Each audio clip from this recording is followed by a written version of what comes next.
ഇന്ത്യയുടെ വിദേശകാര്യ വകുപ്പിന്റെ പ്രതിനിധിയായിട്ട് നമ്മുടെ വിക്രം മിശ്രി, അദ്ദേഹം ടോപ്പ് മോസ്റ്റ് സീനിയർ ഉദ്യോഗസ്ഥനാണ്, നമ്മുടെ വിദേശകാര്യ വകുപ്പിന്റെ സെക്രട്ടറിയാണ്. അദ്ദേഹവും നമ്മുടെ സൈന്യത്തെ പ്രതിനിധീകരിച്ചുകൊണ്ട് കേണൽ സോഫിയ ഖുറേഷിയും വിംഗ് കമാൻഡർ വ്യോമിക സിംഗും. അപ്പോൾ ഇവർ രണ്ടുപേരും എന്താണ് നടന്നത് എന്നതിനെ കുറിച്ച് ഒരു ചെറിയ രീതിയിൽ നമുക്ക് മനസ്സിലാക്കാൻ വേണ്ടിയിട്ടുള്ള ഒരു ബ്രീഫ് നൽകിയിട്ടുണ്ട്. സോ അതിന് കാര്യങ്ങൾ വ്യക്തമാണ്. എന്ന് വെച്ചാൽ പഹൽഗാം ആക്രമണം മാത്രമല്ല, 2008 മുംബൈ ഭീകരാക്രമണം ഉൾപ്പെടെ പാകിസ്ഥാൻ ഇന്ത്യയിൽ നടത്തിയിട്ടുള്ള ഭീകരാക്രമണങ്ങൾക്കായിട്ട് ഉപയോഗിച്ചിട്ടുള്ള ഓൾമോസ്റ്റ് എല്ലാ അവരുടെ കേന്ദ്രങ്ങളും ഇന്നലെ നടന്ന ആക്രമണത്തിൽ, അല്ലെങ്കിൽ ഇന്ന് പുലർച്ചെ 1 മണിക്ക് ശേഷം നടന്ന ആക്രമണത്തിൽ ഇന്ത്യ തകർത്തിരിക്കുകയാണ്. എന്ന് വെച്ചാൽ എല്ലാ ഫെസിലിറ്റീസ് നമ്മൾ വിചാരിക്കുന്ന പോലെ പാകിസ്ഥാൻ സൈന്യത്തിന്റെ നേതൃത്വത്തിൽ പല ക്യാമ്പുകൾ അവിടെ പ്രവർത്തിക്കുന്നുണ്ട് ഭീകരവാദികൾക്ക് പരിശീലനം കൊടുക്കാൻ. പരിശീലനം എന്ന് പറയുമ്പോൾ ഒരു മിലിറ്ററി ക്യാമ്പിൽ കിട്ടുന്ന തരത്തിലുള്ള പരിശീലനങ്ങളാണ് ഇവർക്ക് അവിടെ കിട്ടുന്നത്. അപ്പോൾ ഇങ്ങനെ പല സ്ഥലങ്ങളിലായി പ്രവർത്തിക്കുന്ന ക്യാമ്പുകൾ, ഇവരുടെ ഹെഡ്ക്വാർട്ടേഴ്സ്, അങ്ങനെ പല തീവ്രവാദ ഗ്രൂപ്പുകളുടെയും കേന്ദ്രങ്ങളെ ടാർഗറ്റ് ചെയ്തുകൊണ്ട് കൃത്യമായ ഇന്റലിജൻസ് ഇൻഫർമേഷൻ അടിസ്ഥാനത്തിൽ ഇന്ത്യ നടത്തിയ ഒരു ആക്രമണമാണിത്. 9ഓളം കേന്ദ്രങ്ങൾ, അത് എവിടെയാണ് പ്രവർത്തിക്കുന്നത്, എന്തായിരുന്നു അവിടെ നടന്നിരുന്ന പ്രവർത്തനം എന്നതിന്റെ ദൃശ്യങ്ങൾ, അതിന്റെ മാപ്പുകൾ, അതുപോലെ നടന്ന ആക്രമണത്തിന്റെ ദൃശ്യങ്ങൾ, ഇതെല്ലാം പങ്കുവെച്ചുകൊണ്ടാണ് ഇന്ത്യ ഇപ്പോൾ ഇക്കാര്യത്തിൽ ഒരു വിശദീകരണം കൊടുത്തിരിക്കുന്നത്. ഇത് ലോക രാജ്യങ്ങൾക്ക് മനസ്സിലാക്കാൻ വേണ്ടിയാണ് ഇന്ത്യ ഇങ്ങനെ ഒരു വിശദീകരണം നടത്തിയിരിക്കുന്നത്, ഇന്ത്യക്കാർക്ക് മാത്രമല്ല. എന്ന് വെച്ചാൽ ഇന്ത്യ പാകിസ്ഥാന്റെ ഒരു മിലിറ്ററി ബേസിനെ ആക്രമിച്ചിട്ടില്ല, പാകിസ്ഥാന്റെ ഏതെങ്കിലും സിവിലിയൻസിനെ ആക്രമിച്ചിട്ടില്ല, ഏതെങ്കിലും അവരുടെ സാധാരണക്കാരായ മനുഷ്യരുടെ നഗരങ്ങളെ ആക്രമിച്ചിട്ടില്ല. ഇന്ത്യ ആക്രമിച്ചിരിക്കുന്നത് ഭീകരവാദ കേന്ദ്രങ്ങളാണ് എന്ന് കൃത്യമായിട്ട് ലോകത്തെ ഇന്ത്യ ബോധ്യപ്പെടുത്തുകയാണ്, തെളിവുകൾ നിരത്തിക്കൊണ്ടാണ് ബോധ്യപ്പെടുത്തിയിരിക്കുന്നത്. അപ്പോൾ ഇനിയുള്ള പ്രശ്നം എന്താണെന്ന് വെച്ചാൽ പാകിസ്ഥാൻ എങ്ങനെ ഇതിനോട് പ്രതികരിക്കും? നമ്മൾ അവരുടെ ഒരു മിലിറ്ററി ഫെസിലിറ്റീസ് പോലെ ആക്രമിച്ചത്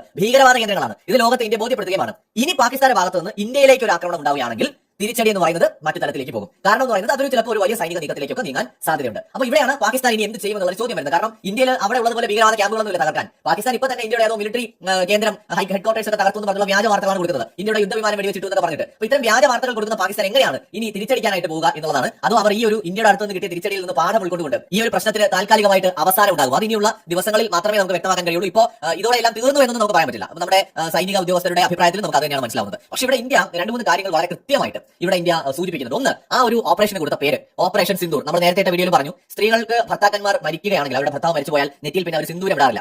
ഭർത്താവ് ജീവിച്ചിരിക്കുന്ന സമയത്താണ് സാധാരണ ഈ സിന്ദൂരം ഇടാറുള്ളത്. അപ്പോൾ ഈ ഭർത്താക്കന്മാരെയാണ് ഭാര്യമാരുടെ മുന്നിൽ വെച്ച് ഈ ഭീകരവാദികൾ വധിച്ചത്. അപ്പോൾ അതുകൊണ്ട് തന്നെ അവർക്ക് വിധവകളായി മാറി എന്നുള്ളതാണ്. അവിടെയാണ് ഓപ്പറേഷൻ സിന്ദൂർ എന്ന് പറയുന്ന പേരിന്റെ പ്രാധാന്യം നമ്മൾ മനസ്സിലാക്കേണ്ടത്. എന്നിട്ട് ഈ ആക്രമണത്തിന് ശേഷം എന്താണ് നടന്നത് എന്ന് ഇന്ത്യയോടും ലോകത്തോടും ഇംഗ്ലീഷിലും ഹിന്ദിയിലും പറയുന്നതിന് വേണ്ടിയിട്ട് നിയോഗിച്ച സൈനിക ഉദ്യോഗസ്ഥർ എന്ന് പറയുന്നതും 2 സ്ത്രീകളാണ്, കേണൽ സോഫിയ ഖുറേഷിയും വിംഗ് കമാൻഡർ വ്യോമിക സിംഗും. അപ്പോൾ ഇത് കൃത്യമായ ഒരു സന്ദേശം കൂടി ഇന്ത്യ കൊടുക്കുന്നുണ്ട്. മരണപ്പെട്ടത് പുരുഷന്മാരാണെങ്കിലും ഇന്ത്യയിലെ സ്ത്രീകളെയാണ് ഈ ഒരു ആക്രമണം ഏറ്റവും അധികം ബാധിച്ചിരിക്കുന്നത്. കാരണം അവരുടെ കൺമുന്നിൽ വെച്ചാണ് അവരുടെ ഭർത്താക്കന്മാർ അല്ലെങ്കിൽ അവരുടെ പുരുഷന്മാർ മരണപ്പെട്ടത്. അപ്പോൾ ഈ ഒരു തിരിച്ചടിയെ കുറിച്ച് സംസാരിക്കുന്നതിന് പോലും ഇന്ത്യ തെരഞ്ഞെടുത്ത വനിതാ ഉദ്യോഗസ്ഥർ എന്ന് പറയുന്ന ഒരു പ്രതീകമാണിത്. ഇത് പാകിസ്ഥാന് കൃത്യമായ സന്ദേശമാണ്. ഓപ്പറേഷൻ സിന്ദൂർ എന്ന പേരാണെങ്കിലും ഇത് വിശദീകരിക്കാനായിട്ട് എത്തിയ വനിതാ ഉദ്യോഗസ്ഥരാണെങ്കിലും ഇന്ത്യയുടെ സ്ത്രീകളുടെ കരുത്ത് കൂടി സൂചിപ്പിക്കുന്ന ഒരു കോൺഫിഡൻസ് വർദ്ധിപ്പിക്കുന്ന ഒരു പ്രവൃത്തിയായിട്ടാണ് നമുക്ക് ഇതിനെ കാണാൻ പറ്റുന്നത്. പാകിസ്ഥാൻ ഉണ്ടായിരിക്കുന്ന തിരിച്ചടി എന്ന് പറയുന്നത് വളരെ വലുതാണ്. കൃത്യമായിട്ട് ഇന്ത്യ എണ്ണി പറഞ്ഞിട്ടുണ്ട് ഏതൊക്കെ ഭീകരവാദ കേന്ദ്രങ്ങളാണ്, മുസഫറാബാദിൽ എവിടെയാണ്, കോട്ട്ലയിൽ എവിടെയാണ്, ഓരോ ഭീകരവാദ ക്യാമ്പുകൾ, അവിടെ എന്ത് തരം ആക്ടിവിറ്റിയാണ് നടക്കുന്നത്, എത്രത്തോളം ഭീകരവാദികളാണ് അവിടെ ഉള്ളത്, ഏത് ഭീകരവാദ ഗ്രൂപ്പിന്റേതാണ്, ഇതെല്ലാം എക്സ്പ്ലെയിൻ ചെയ്തുകൊണ്ടാണ് ഇന്ത്യ ഇപ്പോൾ ലോകത്തോട് ഇന്നലെ നടത്തിയ ആക്രമണത്തെക്കുറിച്ച് സംസാരിച്ചിരിക്കുന്നത്. മറ്റൊരു വീഡിയോയുമായി വീണ്ടും വരാം.